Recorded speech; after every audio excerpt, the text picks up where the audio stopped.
Madame, monsieur, bonjour. Il y a des moments privilégiés dans la vie. Vous retrouvez fait partie de ceux-là. Franchement, content de vous compter parmi les fidèles de Imagine l'Actu sur les 96.2 et 105.6 de Radio Imagine. Pour les petits nouveaux, je rappelle que c'est le samedi à midi et en rediffusion le dimanche à la même heure, en compagnie de l'international Frédéric Dispan, sans qui je ne serais qu'un lonesome cowboy, non pas lonesome cowboy, mais un poor lonesome radio modérateur. Mais non, c'est un animateur. Hein. Mais non, c'est trop Bonjour, d'honneur. Frédéric. Bonjour à vous. Bonjour à vous deux. Enfin, j'ai déjà anticipé sur l'invité, je vais trop vite. Hein.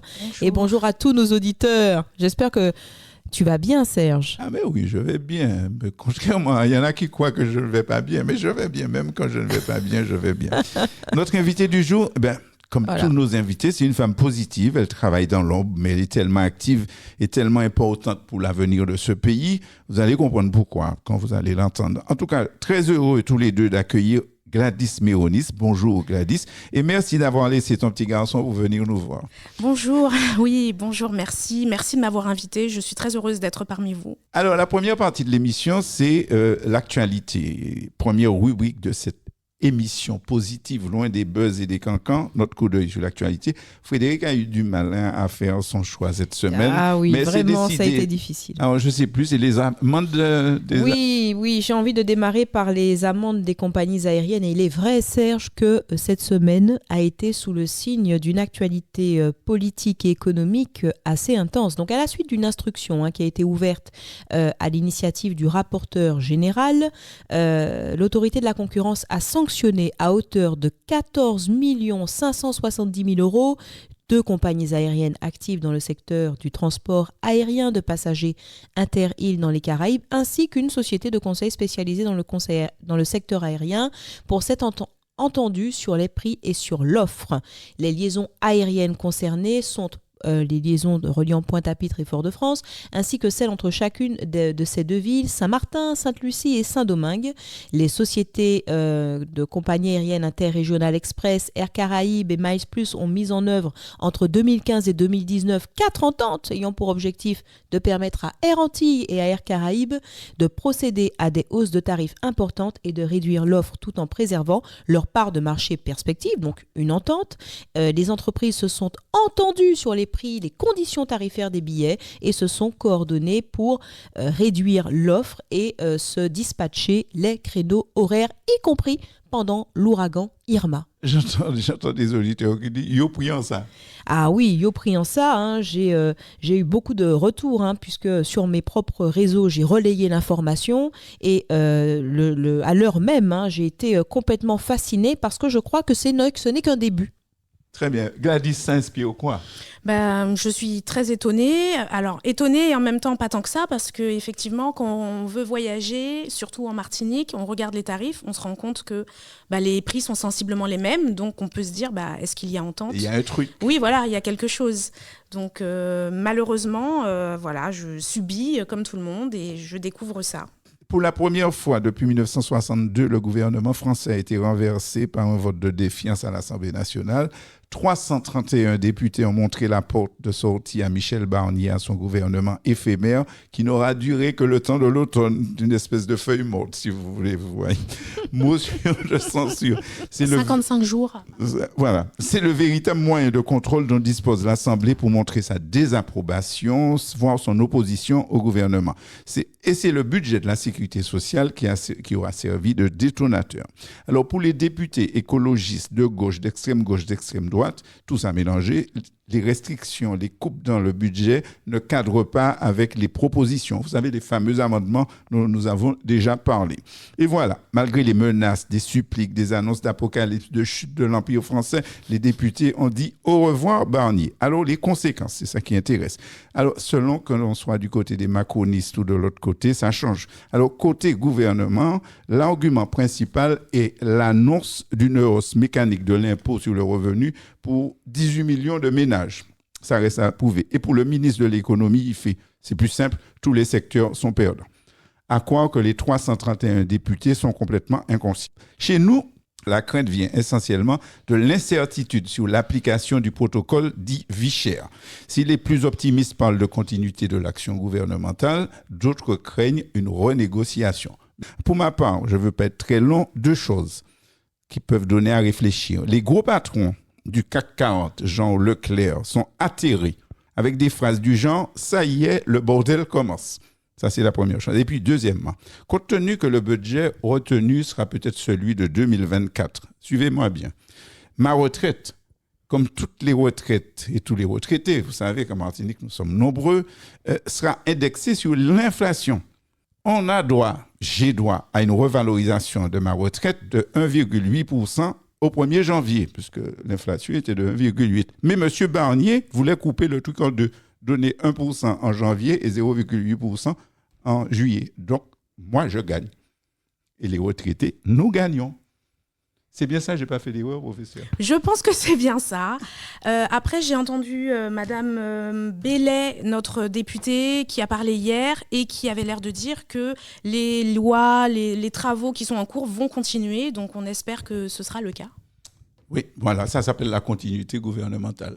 Absolument, et en parlant de continuité gouvernementale, de continuité tout court, on peut enchaîner sur l'exonération de la TVA. L'Assemblée nationale, en octobre 2024, adopte en première lecture, rappelez-vous, une mesure qui vise à exonérer de TVA la liste de produits de première nécessité en Martinique et en Guadeloupe. L'initiative était attendue pour durer jusqu'à fin 2027 et elle s'inscrit dans le cadre d'un accord, du fameux accord signé dont vous avez parlé, Serge, enfin, pas signé de tous, mais signé, visant à lutter contre la vie chère dans les territoires. Donc la liste précise les produits concernés, que les produits concernés seront établis par décret. Parallèlement, le gouvernement français a récemment été renversé, très récemment. La situation politique peut potentiellement impacter la bonne continuité, la bonne mise en œuvre des mesures dans nos départements, y compris pour l'exonération de la TVA. Quid de l'évolution de la situation politique et des ressorts officiels pour pouvoir avancer à ce sujet. Il faut préciser peut-être pour les auditeurs que les députés continuent de travailler. Oui, bien sûr. Ils travaillent en commission. Par exemple, je sais que le député du Giovanni William était dans la commission des affaires économiques hier. Avant le vote, et qu'il a voté un certain nombre de mesures qui sont là en attente du futur gouvernement. Par exemple, rendre obligatoire la fixation de prix similaires à ceux de l'Hexagone. C'est urgent en des produits de première nécessité, mais en urgence. Et puis d'autres trucs du genre, comme renforcer le contrôle des rachats et des fusions de sociétés, quand 2 gros se mettent ensemble, ou encore rendre obligatoire le dépôt des comptes des groupes pour la mise en place d'une sanction plus sévère, etc. etc. Il ne faut pas croire que parce qu'il n'y a pas de gouvernement que les députés ne font rien. Et Gladys a parlé de ce que Béatrice Bellet a pu poster. Voilà. Une réaction sur la TVA? Précisons que nos députés ont voté la motion de censure. Oui, mais bon, pour l'outre-mer, il faut chercher, je crois qu'ils sont 2. Ils doivent être 2 à n'avoir pas voté la censure. Donc, absolument. C'est ça? Exact, dans leur grande majorité. Oui, ils ont voté. Ils doivent avoir des raisons. Ils s'en sont expliqués dans un article. Mais tous les députés, je redis ce que j'ai dit, les 331 députés qui ont voté la censure ne sont pas 331 inconscients. Oui. Ils ont peut-être réfléchi. Donc, on fait un coup de balai, on dit qu'ils sont irresponsables. Non, je rappelle que toutes les justifications légitimes sont indiquées dans le France-Antilles, alors je ne vais pas dire exactement le jour, mais d'hier ou d'avant-hier à ce propos. Voilà.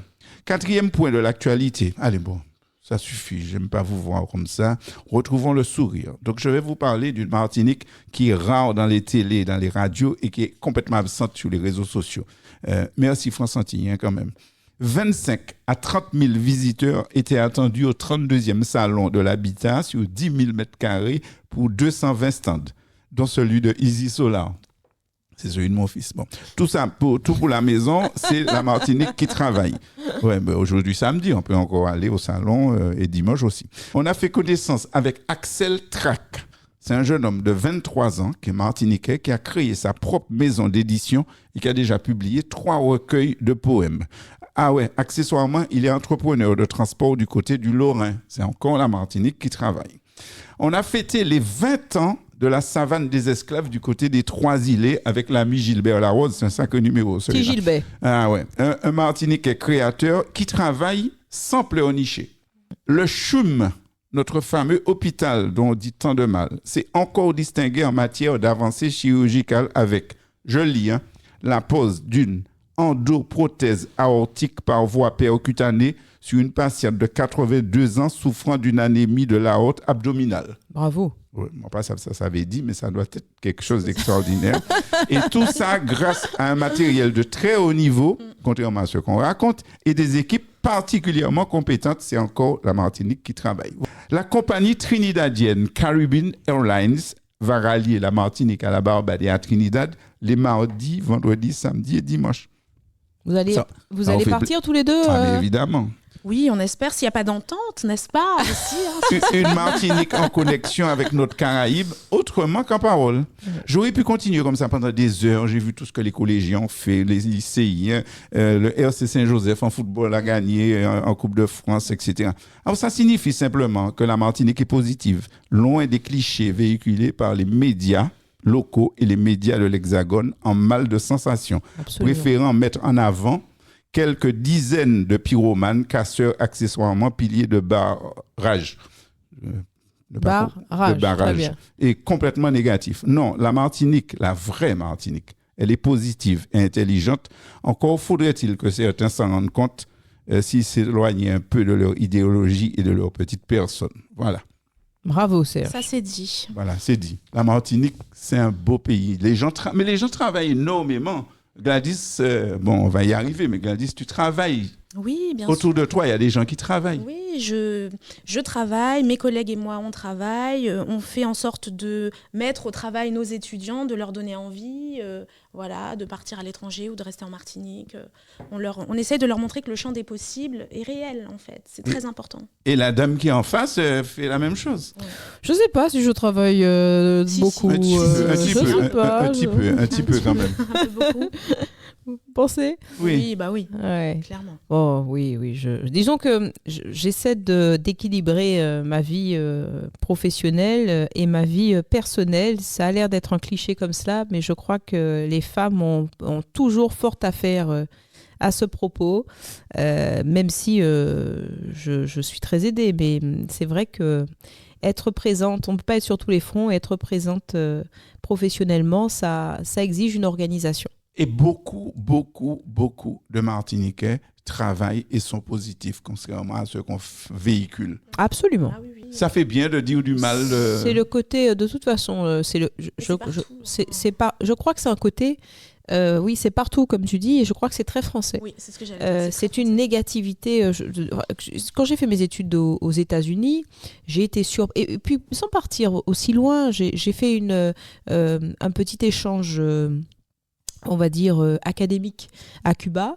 Et j'ai été surprise. J'étais au lycée Schellcher. J'ai été très surprise pendant cet échange académique dans lequel nous dormions dans des internats, nous allions dans des lycées cubains, etc., de voir que quand le professeur posait une question, tous les élèves levaient la main. Je me suis dit, mais c'est incroyable, mais en permanence, c'est une sorte de rage de réussir.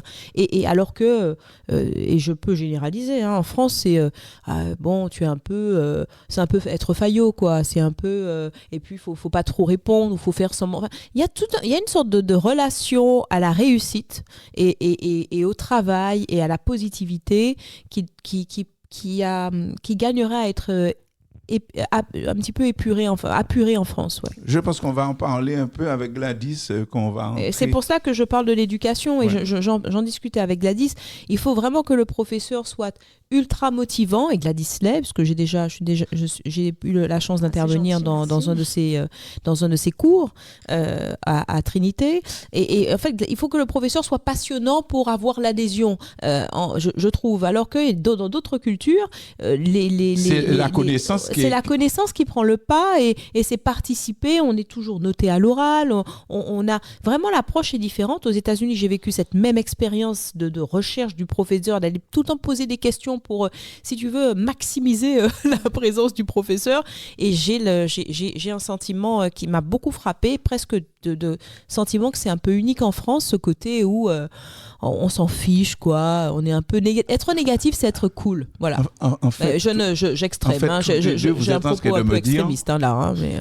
Vous êtes en train de me dire qu'on est de vrais Français. Oui, absolument. Je crois. En tout cas. Ah oui, tout à fait. Mais oui.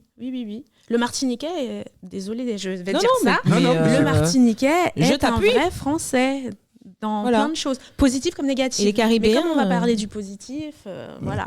Mais oui. Et les Caribéens ne nous ressemblent pas. Non. Avant de passer à autre chose, pour dire quand même que la France, cette semaine, on sait que la France est classée dernière des pays européens pour l'apprentissage des mathématiques. Et comme notre niveau est plus bas que celui de la France hexagonale, je ne vais pas faire de dessin. Quand Frédéric m'a dit, et si on invitait Gladys Méronis, j'avoue, j'ai répondu qui ? C'est qui ? Alors, mais c'est normal. Bien sûr. Et tu es qui, toi ? Je suis Gladys Méronis, je suis professeure d'économie-gestion, actuellement au lycée Trinité. Alors, pour mon parcours, j'ai eu mon bac au lycée de Bellevue, un bac à l'époque, on l'appelait bac littéraire. Puis... L. Oui, un bac L, voilà, à l'époque. Et puis, j'ai voulu poursuivre, mais vraiment plus à l'international, parce que j'aimais les voyages, l'anglais, tout ça. Et donc, du coup, j'ai décidé de faire mon BTS commerce international au lycée de Trinité, où j'étais étudiante à l'époque. Et ça m'a beaucoup plu. Je me suis dit, il faut que je continue. Et c'est à ce moment-là où j'ai quitté ma famille. Donc, j'avais une vingtaine d'années et j'ai fait une licence dans la droite ligne de ça, échanges internationaux, un master et une dernière année en alternance dans une école de commerce spécialisée marketing. Et après ça, je me suis dit, tu as toujours voulu voyager, vas-y, c'est maintenant, tu as ton diplôme, tu as ton master. Et je me suis expatriée 2 ans et demi, un peu plus, au Canada, anglophone, à Toronto, où j'ai pu travailler. J'avais un permis de travail, j'ai pu travailler, j'ai pu faire plein de choses différentes. J'ai commencé, on va dire, bas, parce qu'il faut faire ses preuves avec les anglo-saxons, pardon. Et j'ai pu voyager aussi autour, j'ai pu aller aux États-Unis, au Mexique. Enfin, non, c'était vraiment super. Et donc, du coup, ça va faire 10 ans maintenant, puisqu'après cette expérience canadienne, je suis rentrée en Martinique, en France, en Martinique chez ma mère, et puis en France. Et comme beaucoup de Martiniquais, mes parents voulaient que je sois fonctionnaire. Ils m'ont dit, c'est bien, t'as bien voyagé. Et du coup, ça va faire 10 ans, plus de 10 ans que je suis professeure, parce que j'ai commencé en septembre 2013. J'ai travaillé en région parisienne, avec des profils, un public complètement différent, en pro, en STMG. Et puis, j'ai toujours voulu comme ça changer de public, rencontrer, échanger avec les jeunes. J'aime ça. Et du coup, j'ai même passé la Greg, effectivement, en 2021. Et... tout le temps, chaque année, je demandais ma mutation en Martinique, qui m'était refusée. Je faisais mon dossier chaque année. Alors, je ne sais pas si c'est parce que j'ai eu la Greg ou parce que j'avais accumulé un certain nombre de points, mais en septembre 2022, j'ai eu une réponse positive pour Académie Martinique, premier vœu. J'étais vraiment très heureuse. Et puis voilà, je suis au lycée de Trinité, ça va faire ma 3e année. J'essaye de motiver, comme je disais, mes étudiants. Avec mon équipe PEDA, on a envie de faire plein de choses. D'ailleurs, j'ai invité, Frédéric le disait, j'ai fait venir Frédéric Dispan, qui est toujours extrêmement disponible, très gentil, qui a rencontré mes étudiants. Gentil. Oui, gentil, professionnel. Et on a échangé très bien avec mes étudiants et j'ai d'autres projets d'inviter d'autres entrepreneurs. Gladys, tu es née à Versailles. Comme tu l'as dit, tu es professeure agrégée d'économie-gestion et tu travailles à l'Académie de Versailles. Tu es revenue en Martinique. Quand tu travailles avec des pros et des STMG, ouais. Tout le monde comprend pro pour professionnel, mais STMG, est-ce que tu peux nous dire ce que c'est ? Alors, je sais ce que c'est. J'ai travaillé avec des élèves en bac pro. Voilà, bac professionnel. Parce que j'ai commencé avec le PLP, puis après, c'était des bacs professionnels. PLP, c'est professeur de lycée professionnel. Voilà. Après, des STMG avec le bac STMG, et technologique. STMG, ça veut dire quoi ? Sciences technologiques, du management et de la gestion. On est en plein dans la discipline d'éco-gestion. Et toujours dans cette branche-là, en fait, j'ai préparé l'agrég éco-gestion, où maintenant je suis en post-bac avec des étudiants donc qui sont des bacheliers bac plus 1, 2. Voilà. Et je prépare le BTS commerce international. Très bien, post-bac, excuse-moi, c'est après le bac. Après le bac, voilà. Ouais, c'est ça. Alors pourquoi es-tu, j'ai envie de te dire revenu, mais tu es né à Versailles. Donc pourquoi es-tu venu et tu as grandi à Versailles. Pourquoi es-tu venu en Martinique? Ouais, quand on habite un château, qu'est-ce qu'on vient faire en Martinique? Alors j'habitais à côté du château. Alors en fait je suis née à Versailles, mais j'habitais dans une toute petite ville du 78, les Clés-sous-Bois. Par là. Pas loin, c'est dans le 78, mais ça s'appelait les Clés-sous-Bois. J'ai fait beaucoup ma scolarité là. Alors parce que mes parents sont martiniquais. Mes parents se sont rencontrés en Martinique. Ils ont toujours voulu être mutés, ils l'ont été et j'avais envie de me rapprocher d'eux parce que mes parents, ils habitaient à ce moment-là en Martinique depuis un certain temps, ils étaient mutés. Pour des raisons vraiment personnelles, je voulais me rapprocher d'eux. Ça me fatiguait à un moment donné de rater des anniversaires, rater des moments importants. La distance, les 8000 km, on les sent quand même. Et puis quand j'ai vécu à l'étranger aussi, en fait, on est content de partir, mais on a envie de rentrer, de se rapprocher de sa famille, de ses proches, on mûrit. Et tu revenais en vacances ici de temps en temps? Oui. Tous les ans? Assez souvent, oui, voilà. Oui. Bon, ça coûtait quand même un prix, l'avion, mais j'insistais pour venir. Je mettais un point d'honneur à venir au moins une fois dans l'année, si je pouvais. Mais voilà pourquoi je suis rentrée, pour profiter aussi de cette vie, parce qu'on critique beaucoup, mais il y a une qualité de vie à vivre ici. Moi, je m'en rends compte maintenant. Vraiment, voilà, ma mère, elle est à 2 pas de moi, elle m'aide. Je vais, la crèche, bon, elle est à côté de chez moi, le lycée n'est pas loin, je vais pas mentir. Et puis, on a toujours cette belle vue. Et puis, c'est la culture, on a une culture forte et on a encore cet instinct grégaire en Martinique, je trouve, qu'on retrouve pas partout, et pour avoir voyagé, vécu un peu dans différents endroits. Oui, les gens à Paris, ils ne savent même pas ce que ça veut dire, instinct grégaire. Oui, voilà, ils ne savent pas. Enfin, pour les gens, c'est être dans le troupeau, en fait. C'est un peu ça. Absolument. Collé aux siens. Donc, mais son témoignage, là, je ne m'y attendais pas. Je croyais qu'on allait parler d'école et trucs, mais le témoignage de quelqu'un qui est né sur le continent et qui revient est assez impressionnant. Et toi qui as voulu venir, et même revenir, puisque tu connaissais la Martinique de par tes vacances, de par tes expériences, etc. Pourquoi tes jeunes veulent partir? Parce que quand j'ai interrogé lors de ma dernière intervention tes jeunes, je commence toujours comme cela, je demande qui veut partir. Tu sais, je fais une sorte de vote à main levée. Ça me permet de sonder un petit peu l'engouement, la dynamique de nos jeunes, et peut-être pas tous, mais un bon nombre d'entre eux ont levé la main. Alors pourquoi ils veulent partir? Parce qu'ils sont en BTS, ils ont 18-19 ans. Pour la plupart d'entre eux, ils sont restés que en Martinique, où ils ont peu vu ailleurs, même dans la Caraïbe. D'ailleurs, je me bats avec mon équipe EDA, avec mes collègues, pour qu'on se rapproche de la Caraïbe, parce que c'est nos plus proches voisins, avant même l'Europe. Et du coup, ils ont envie de voir autre chose, de sortir de leur petite zone de confort, petite zone familiale. Et je trouve ça sain. C'est une parenthèse, mais maintenant qu'on a Caribbean Airlines qui va 4 jours par semaine à Barbade, j'ai des contacts à Barbade, notamment au Community College ou à un autre lycée, où le proviseur, enfin la directrice, elle est peut-être plus là, était d'accord pour recevoir des Martiniquais pour suivre les cours. Donc, le voyage dans la Caraïbe, le voyage n'est pas loin, il faut le souligner, il faut le dire. Et ils sont preneurs d'échanges. Mais des fois c'est cher. C'est pas loin, mais ça veut pas dire que c'est pas cher. Et ça devrait changer grâce au Trinidadien. Voilà, avec je croyais que tu allais dire grâce à l'exonération de la TVA. Non, je plaisante. Quel est aujourd'hui, à ton avis, l'impact des transports sur la qualité de vie des jeunes? J'ai discuté avec quelques-uns de tes jeunes et ils m'ont dit, mais attendez madame, on vit au Lorrain, on aurait bien aimé faire des extras dans des hôtels, dans des restaurants pour financer leur scolarité, etc. Ils m'ont dit, notre vrai problème, c'est qu'on n'a pas de voiture, on n'a pas les moyens et les transports sont très aléatoires. Donc, est-ce que tu trouves que ça a un impact? Est-ce que tu penses que c'est un facteur un petit peu bloquant pour tes jeunes, sans noircir le tableau, juste pour le quotidien? Oui, c'est un impact. Oui, c'est bloquant pour nos jeunes. La mobilité, c'est un vrai sujet. Et c'est aussi pour ça, peut-être, parce pour ça, que peut-être autant de jeunes s'en aillent pour aller dans d'autres villes, d'autres contrées, d'autres territoires où justement la mobilité est beaucoup plus facile, moins chère, parce que moi je vois leur priorité c'est d'avoir leur permis avant tout, et ils ont vraiment besoin de ça, de cette émancipation, et il y a du travail. Parce que je vous disais, j'étais étudiante il y a un certain nombre d'années, il y avait déjà des problèmes de transport, et des fois je vous assure que j'ai l'impression que ça n'a pas... Bon, il y a eu le TCSP, il y a eu des choses de fait, mais en un certain nombre d'années, on aurait pu aller beaucoup plus loin. Au niveau du BTS, oui. Je t'avoue que c'est en revenant en Martinique que j'ai vraiment compris la nature et la structure du BTS, puisque ayant fait mes études à Paris, c'est vrai que ce n'est pas un diplôme dans l'Hexagone qui est très... il existe, bien sûr, mais ce n'est pas très courant. On ne parle pas beaucoup de BTS quand on est... Serge, on parle beaucoup de BTS quand on est dans l'Hexagone. Et quand on arrive en Martinique, on se rend compte qu'il y a des BTS pour tout. BTS tourisme, BTS... Comment tu qualifierais cette formation ? Est-ce que c'est un premier pas ? Est-ce que c'est pour certains jeunes ce qui est accessible sans être en école de commerce, donc payant ? Voilà.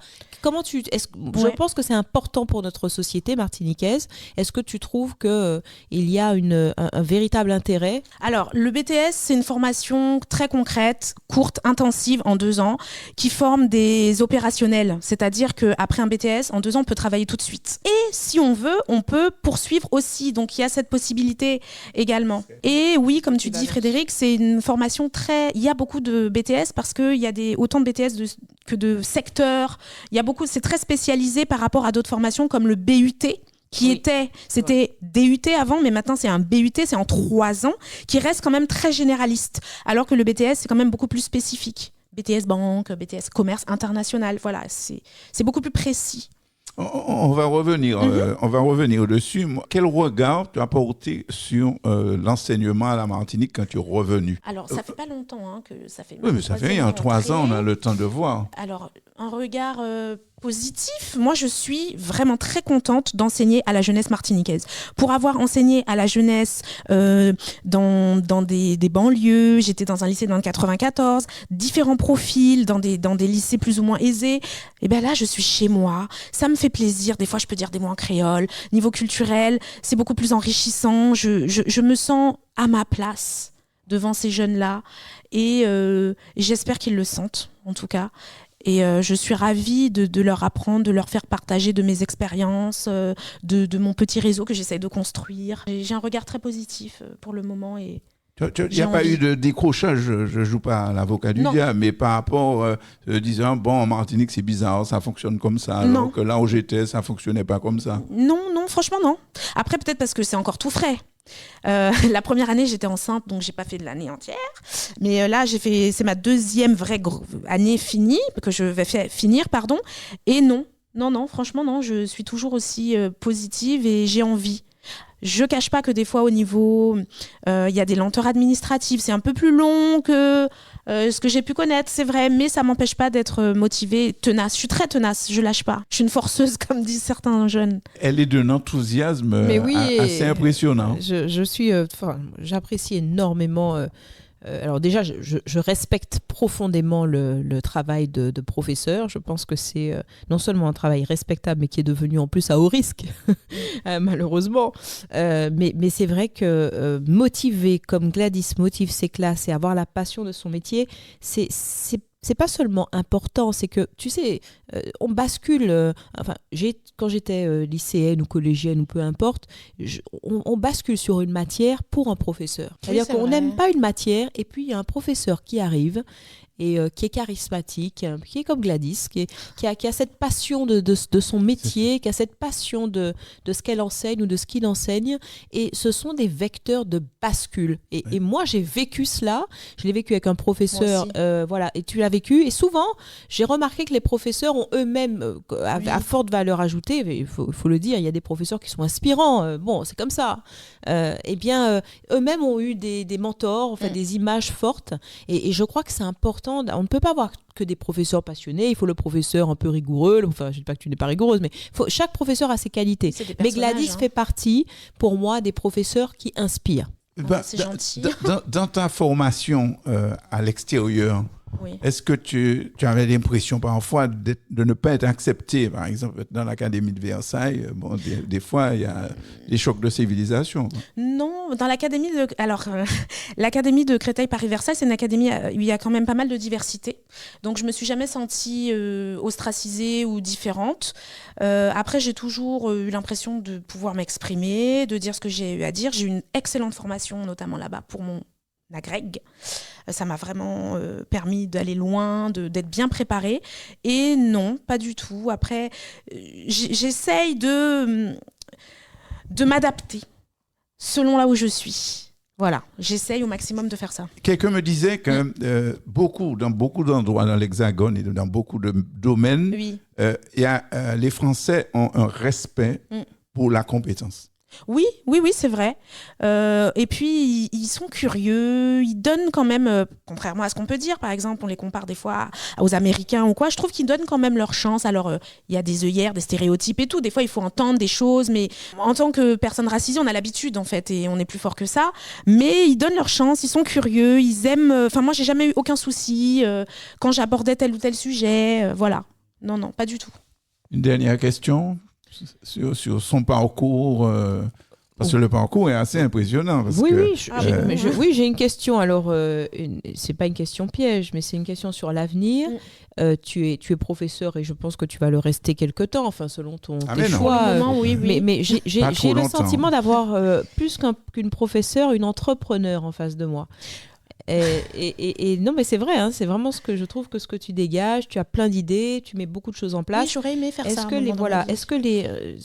Je sais pas. Alors, le projet n'est pas totalement mort. Autrement dit, est-ce que dans 15 ans, tu seras toujours prof? Peut-être pas. Ça dépend, c'est Dieu qui choisit, hein. C'est si Dieu veut. Toi aussi, un petit peu. Oui, moi aussi, mais Alors, en fait, dans le court terme, j'aurais aimé continuer à être prof. Court moyen terme. Dieu, tu parles pas de ton mari. Non, je mets Dieu au-dessus.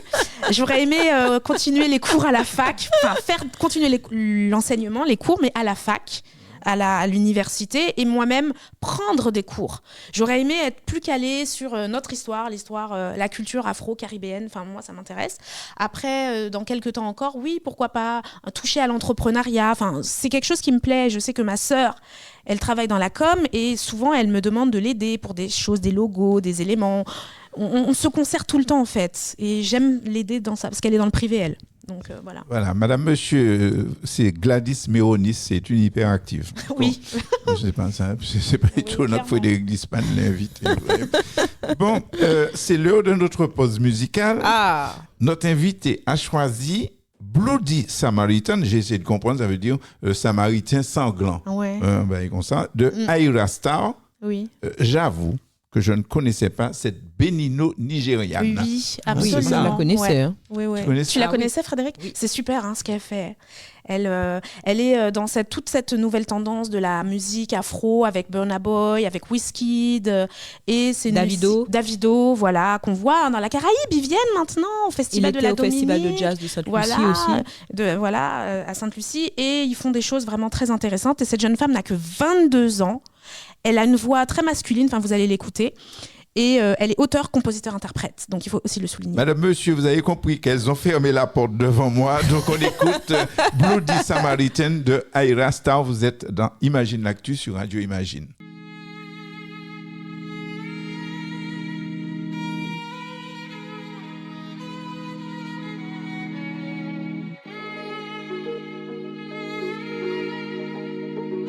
London.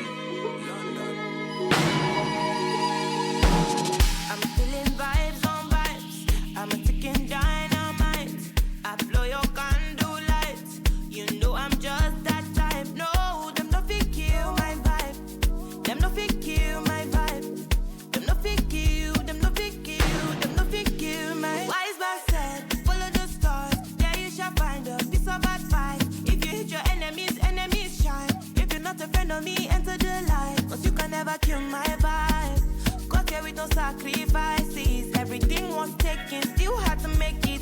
Vibe killer, me I no go take shit. Vibe killer, bloody somebody that protect my energy from your padora. Then my pastor say I be my healer, everything I desire. I go this see my rhythm, flow like a river. If you get yawa, come on go and sit down. I go just para, come out my jigger. I go just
En tout cas, merci Gladys de ce choix.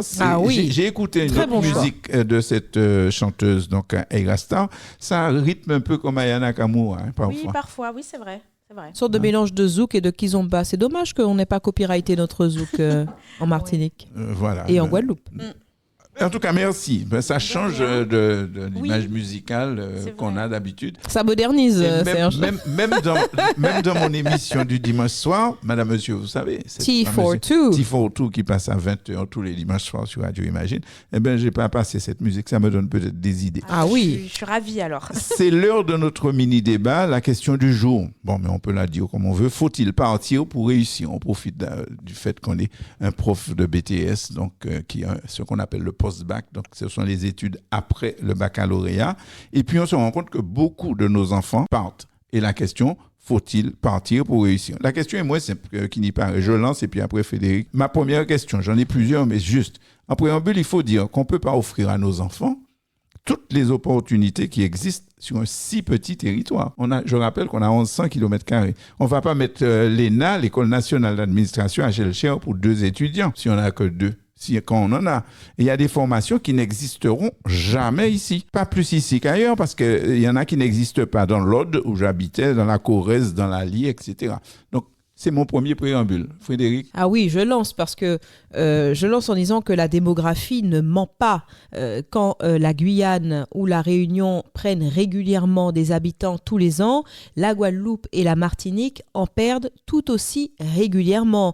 Et de nombreux jeunes et de moins jeunes choisissent de quitter l'île, de nombreux jeunes après le baccalauréat. Alors, selon les statistiques INSEE, et je suis un petit peu à la grosse, on est sur 3000 départs annuels.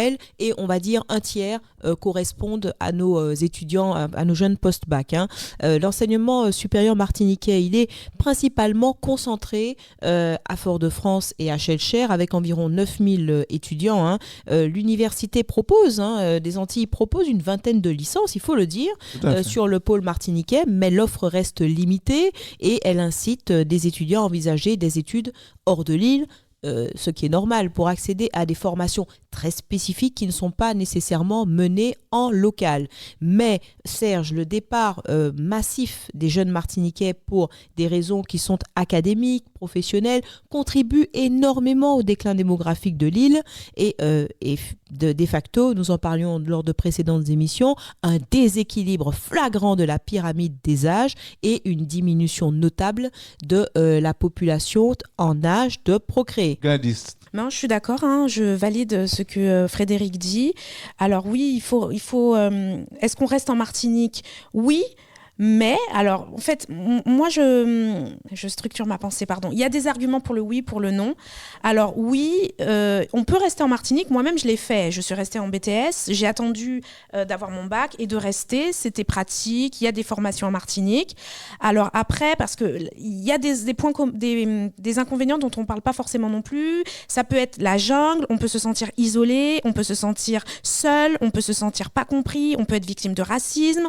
Il y a des problèmes financiers aussi. Faut tout mettre sur la table en fait quand on choisit d'aller en France ou à l'étranger d'ailleurs ou de rester en Martinique. Mais je pense que quand on est jeune, il faut aussi être curieux. C'est l'âge, on a le temps, on n'a pas encore d'enfants, on est libre dans sa tête et c'est l'occasion de sortir de sa zone de confort, d'ouvrir le champ des possibles, d'être curieux, de voyager. On parlait de l'aérien tout à l'heure. En métropole, c'est facile d'aller en Europe pour pas cher. Par exemple, est-ce que nos jeunes Martiniquais, alors maintenant il y a Air Caribbean, mais est-ce que nos jeunes Martiniquais peuvent aussi facilement se promener, visiter la Caraïbe pour pas cher? Donc, faut-il rester étudiant en Martinique? Oui, mais... C'est très clair parce que Frédéric a donné un certain nombre d'étudiants. Une cinquantaine de BTS. Oui.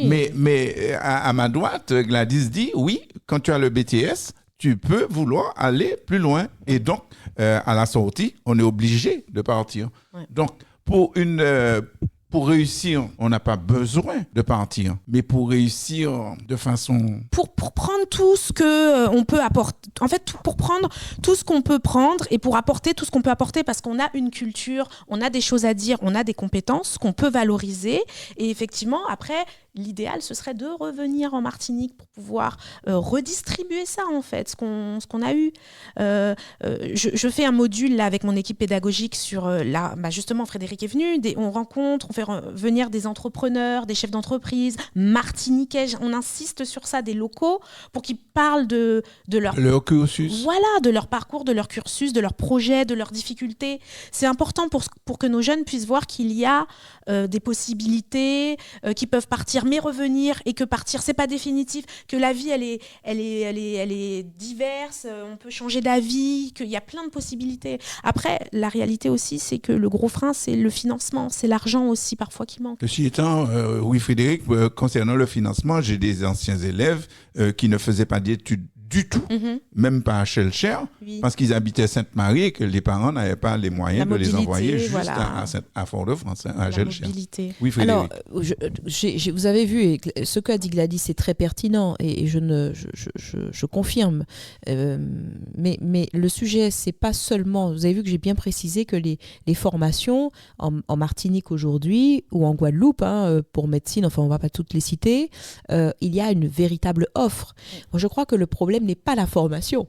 Je crois que le problème, c'est l'attractivité de la destination. Ça veut dire que pour un étudiant, peut-être a-t-il envie d'avoir des transports, d'avoir envie de découvrir, d'être autonome. Mais oui, il n'a pas besoin nécessairement d'acheter une voiture quand il fait ses études. Il a des sorties, il est à la découverte de grandes villes, il découvre d'autres horizons. En général, ils sont beaucoup plus attirés. Ils rêvent de l'Hexagone, ils rêvaient de l'Hexagone, mais aujourd'hui, je trouve qu'il rêve du Canada. Il m'en parle tout le temps, ou de Malte. Vraiment, j'entends cela en permanence. Je veux partir, pas toi, à Malte ou au Canada. Enfin, c'est assez...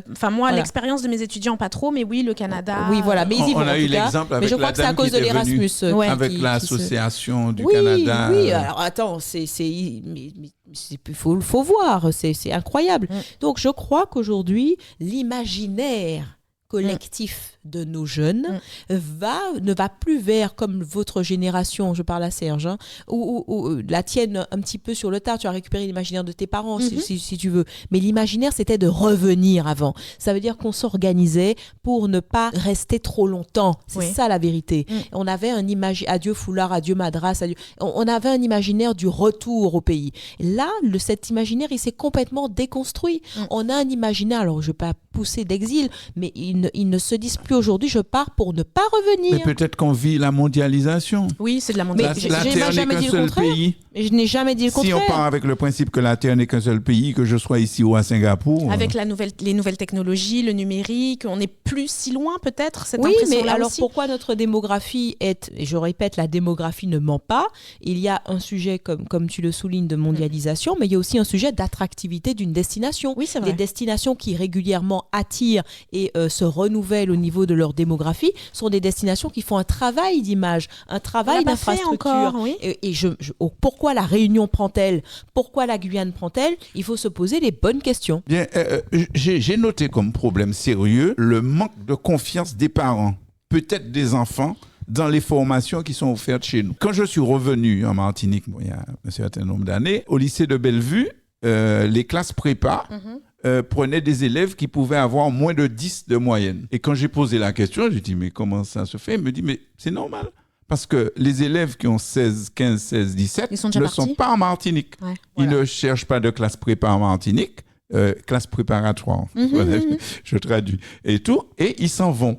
Donc, à la base, ce sont surtout les parents qui sont responsables. Je crois qu'il y a un corollaire. Je l'ai dit d'une façon, mais c'est une question. C'est multifactoriel, vraiment. Et ça existe ce que vous dites, c'est possible. Exactement. Et on le retrouve aussi dans le domaine médical. On préfère partir pour aller en France se faire soigner certains. Pour certains.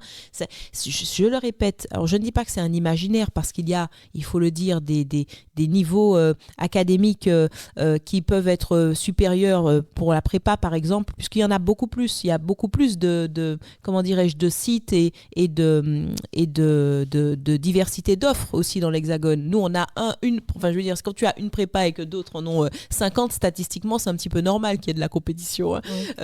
Voilà. Mais en revanche, ce que je veux souligner, c'est qu'aujourd'hui, il n'y a pas photo. Il y a des écoles d'excellence en Martinique, il y a des formations d'excellence en Martinique et en Guadeloupe également. Néanmoins, il y a toujours cette vision cette persistance rétinienne qu'il vaut mieux aller dans l'Hexagone. Et je le répète, je ne suis pas convaincue que ce soit uniquement les parents.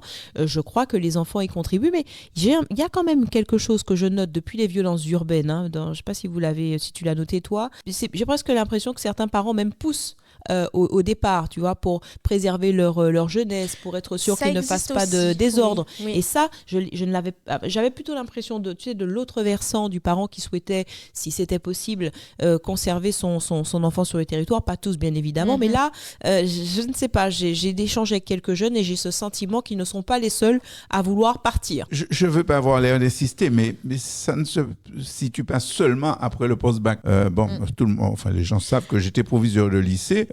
J'ai dû me battre avec des parents de Sainte-Marie pour qu'ils envoient leurs enfants au lycée de Sainte-Marie. Parce qu'ils avaient un a priori avant mon arrivée et ils allaient à Trinité. Ah oui. C'est un imaginaire. Et j'ai refusé de donner des résultats et les parents par défi avec moi, ils ont envoyé leurs enfants et depuis, tous les élèves, ou presque tous les élèves de Sainte-Marie vont au lycée de Sainte-Marie. C'est une question de management. Surtout que aussi. Depuis, le lycée de Sainte-Marie a été classé au moins 3 fois meilleur lycée de Martinique. Donc, il doit avoir... J'ai failli être mutée là, d'ailleurs. C'était là que j'aurais dû être mutée.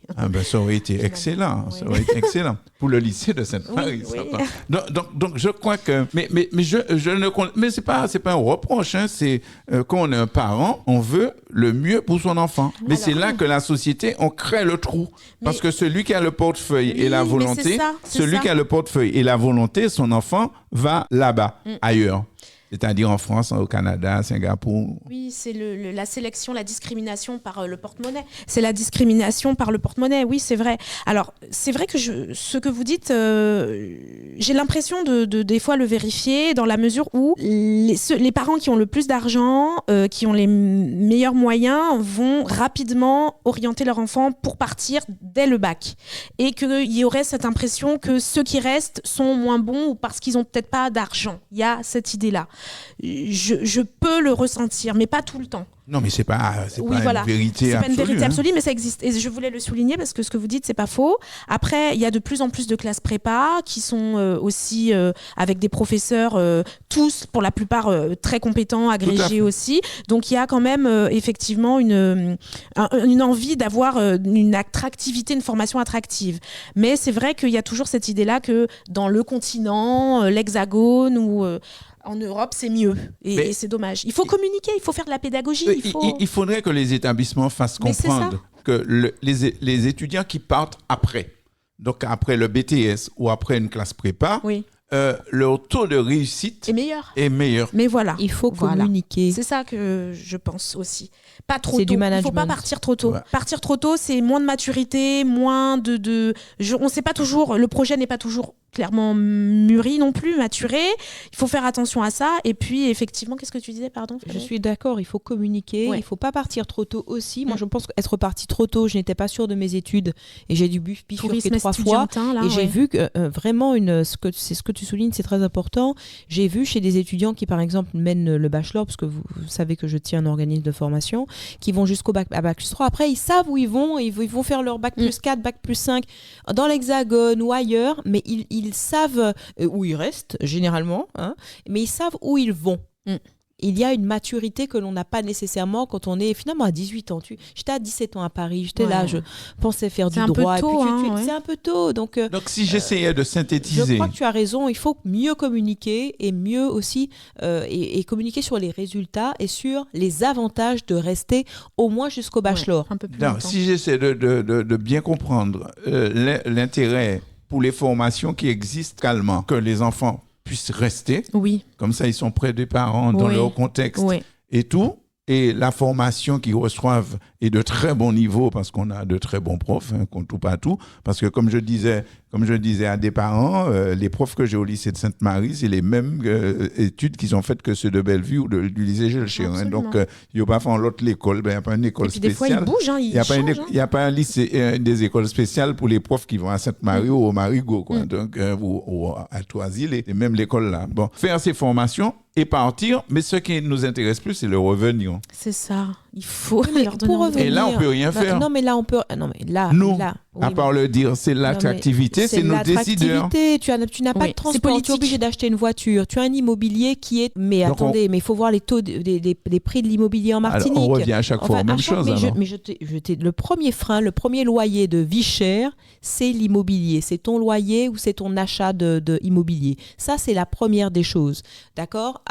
Ensuite, tu as d'autres postes qui viennent bien après, qui sont la consommation, la nourriture, etc. Mais déjà, tu as l'immobilier, après ton transport, ton véhicule. Tu es obligé d'acheter une voiture ou... Enfin, tu préfères pas acheter une maison qui coûte à peu près le même prix à Montpellier, dont tu es sûr qu'elle ne sera pas brûlée, et... non, je plaisante. Et et qui en plus va te rapporter, enfin ton coût de vie sera moindre pour une raison simple, c'est que tu auras des transports assurés toute la nuit et toute la journée, enfin toute la nuit jusqu'à tard. Bien, donc moralité, Gladys, restez chez vous. Oui, le plus longtemps possible et partir en ayant un projet plus défini pour diminuer le risque d'échec déjà et apprécier l'expérience. Très bien. Ne vous énervez pas. Chaque cas, c'est un cas particulier. Donc, nous, on a parlé de façon globale. J'ai dit à mes enfants de rester en Martinique. Hein. Moi, j'ai plus d'enfants. Ils pourront voyager, mais je pense que c'est important l'ancrage. Dans les minutes qui nous restent, on vous offre la fameuse page Libre Opinion. Chacun a une recommandation, une information. Et bien, cette semaine, on commence avec Gladys, parce que Gladys a des choses à nous dire. Recommandations culturelles. Alors, on va faire du plus général. Alors, déjà, en lecture, donc j'ai le temps de lire quand même, malgré mon bébé. Je lis en audiolib, d'ailleurs, j'aime beaucoup. Je peux faire autre chose en même temps. Alors, il y a un livre qui s'appelle La femme de ménage. C'est un livre, il y a plusieurs tomes, et je conseille le tome 1. C'est extrêmement intéressant. C'est une sorte de thriller psychologique avec beaucoup de suspense. Ça se lit très vite. On a vite envie de savoir la fin. Ça, c'est pour la lecture. Ensuite, pour les sorties, je suis Pierrotine dans l'âme, et je vous conseille d'aller faire un tour dans le Nord Caraïbe pour découvrir les photos de nombreuses femmes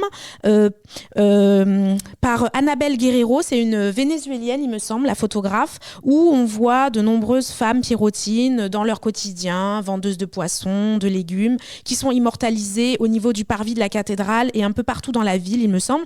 Il y avait une inauguration, je crois, hier, le 4, voilà. Mercredi, c'est ça. Et puis, une dernière chose, en termes de vidéos, on parlait tout à l'heure de la musique. Je vous recommande un blogueur musical qui s'appelle Music Feeling, Music IC Feelings, qui a fait une vidéo très intéressante sur Kassav, les Antillais, les conflits qu'on pense qu'il y a entre les Antillais et les Africains sur le zouk et sa naissance.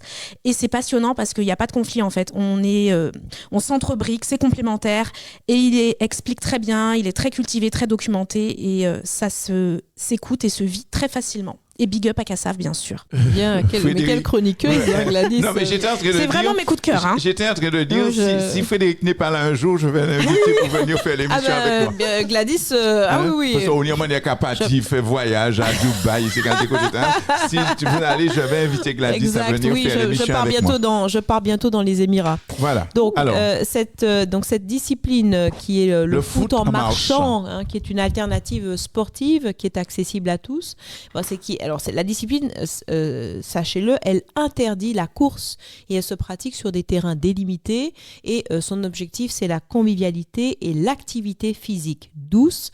La Ligue de football de Martinique, en partenariat avec les municipalités telles que Saint-Joseph, organise régulièrement ces événements pour pouvoir mettre en avant ces pratiques. Et j'en prends pour exemple une matinée dédiée au foot. Mais demain ou aujourd'hui. Mais arrête de me spoiler, s'il te plaît, Serge.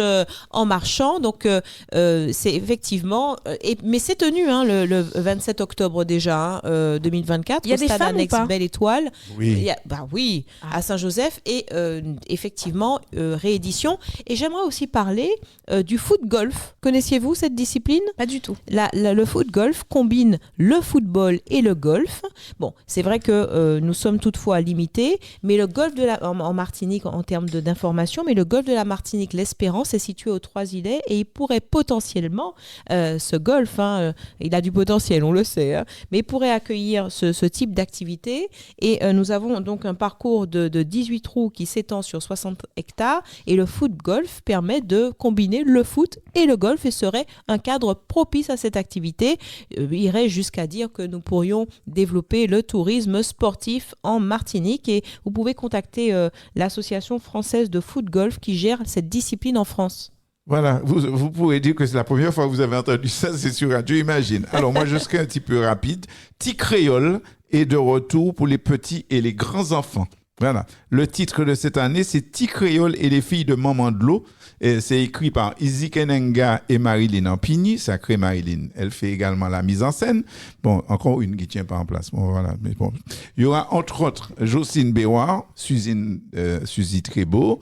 Il y a une chanteuse que j'ai découverte, je ne sais plus dans quel groupe, c'est Demoiselle 10. Elle a une sacrée belle voix, cet enfant. Elle est excellente. Ou encore, il y aura le ballet Tchèque Créole, le lieu à l'Atrium.